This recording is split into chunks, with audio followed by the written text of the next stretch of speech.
Hello, Sergey Viktorovich, Maria Vladimirovna. As you know, in recent years, the Baltic states have literally become a military staging ground for all of NATO. Furthermore, provocations against Russia have repeatedly occurred in the waters of the Baltic Sea. Obstacles to shipping are also arising. Moreover, the Baltic states are even threatening Chinese maritime logistics. In this regard, the question arises, what measures, besides diplomatic protests, can Russia take against this threat? Well, the Baltic states have already become a real byword. When over the past couple of years, Russophobia was being whipped up in the European Union and in NATO, and a militant Russophobia at that, with calls to prepare for war against Russia,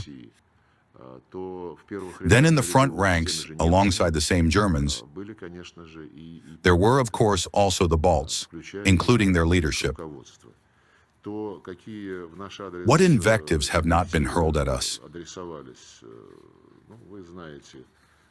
Well, you know about all these statements by presidents, prime ministers, foreign ministers, defense ministers. A colossal and incomprehensible sense of self-importance permeates these statements. And I don't know how this correlates with the real role played by the Baltic states. Probably a long-standing defect, a long-standing illness, makes itself felt here. Because when the three Baltic countries were admitted to the European Union in 2004, I think they absolutely did not meet all the criteria that needed to be fulfilled. Just as they are now trying to drag Ukraine in there, which does not meet the requirements either. Moreover, it violates all the criteria. So when the Baltic states were admitted to the European Union, we at that time had good relations. Romano Prodi was at the head of the European Commission.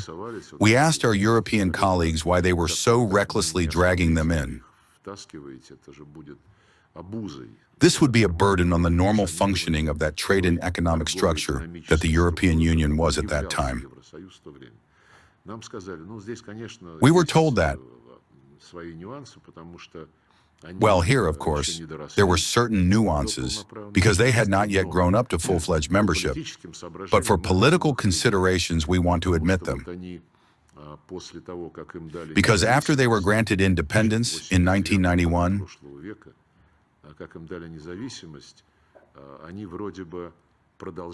they supposedly continued to experience phobias with regard to the Russian Federation and were constantly afraid that you would attack them again. This is what we were told. Therefore, we will now admit them both to the European Union and to NATO, and they will calm down. They did not calm down. On the contrary, both in the European Union and in NATO, they began trying to play first violin in stoking Russophobic passions.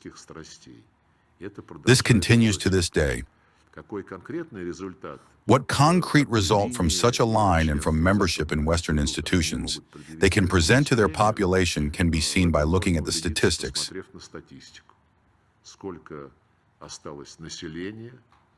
How much population has remained in these states after a huge number left in search of a better life in Europe or in some other parts of the world? What economic growth is being demonstrated, what the indicators of GDP per capita are, and much more. And of course, it is well known how Europe, for a long time, since the very beginning of independence and the subsequent participation of the Baltic republics in NATO and the EU, has turned a blind eye to the grossest violations of human rights. Their attitude toward the Russian language is well known, although they have not gone as far as the rudeness of the regime of Zelensky in the Baltic states.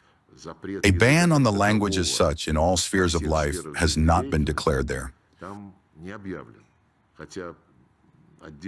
Although individual sectors, education, mass media, and even culture are gradually being subjected to targeted bans.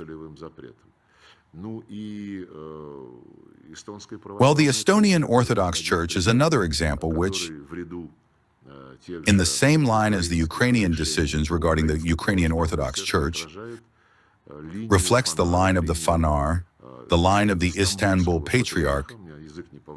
I cannot bring myself to call him Constantinopolitan, aimed at dismantling traditional historical orthodoxy. This is regrettable.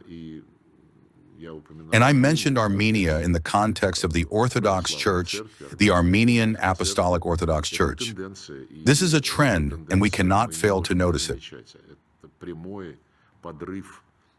This is a direct undermining of human rights enshrined, once again I will quote, in the UN Charter, which states that the rights of every person must be observed regardless, including of religion.